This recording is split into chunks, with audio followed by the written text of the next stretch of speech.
natin guys yung ating mushroom. So yan.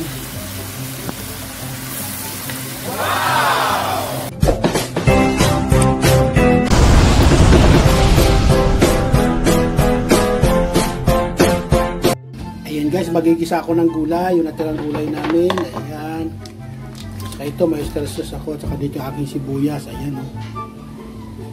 Saka yung ating mushrooms na pahaba. Ayan. Magigisa ko lang yan guys. Sayang naman yung gulay. Ilagay natin yung ating pechay bagyo guys.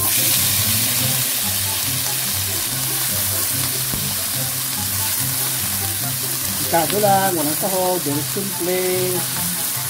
Yan, ang ulam ko ngayon.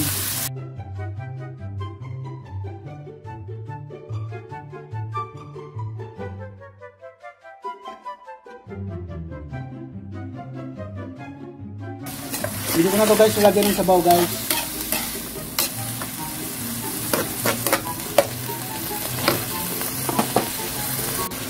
Ilagay natin guys yung ating mushroom. So yan. Yung mga tirang gulay ko yan sa refrigerator. Ayan, luto ko na oh.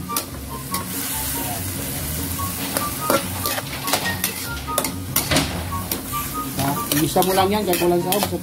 Napakasarap na.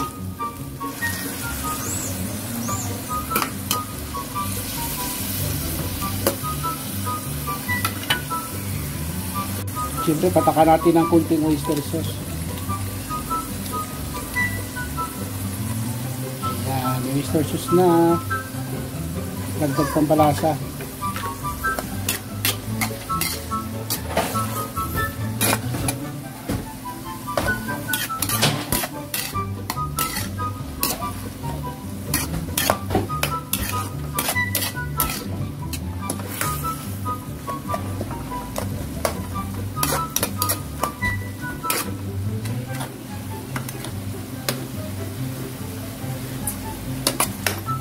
Sarap.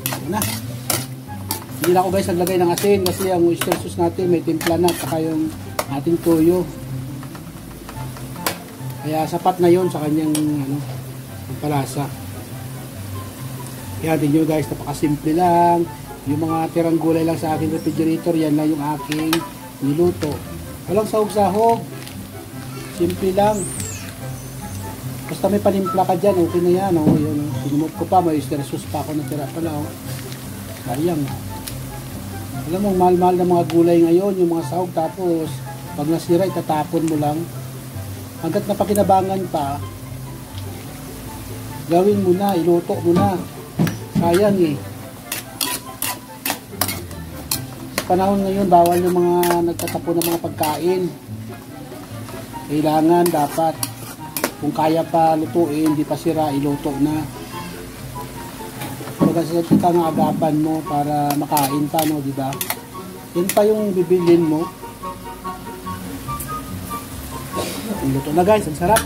Maraming salamat guys sa inyong pagsama sa akin sa aking cooking vlog. Maraming salamat po ulit.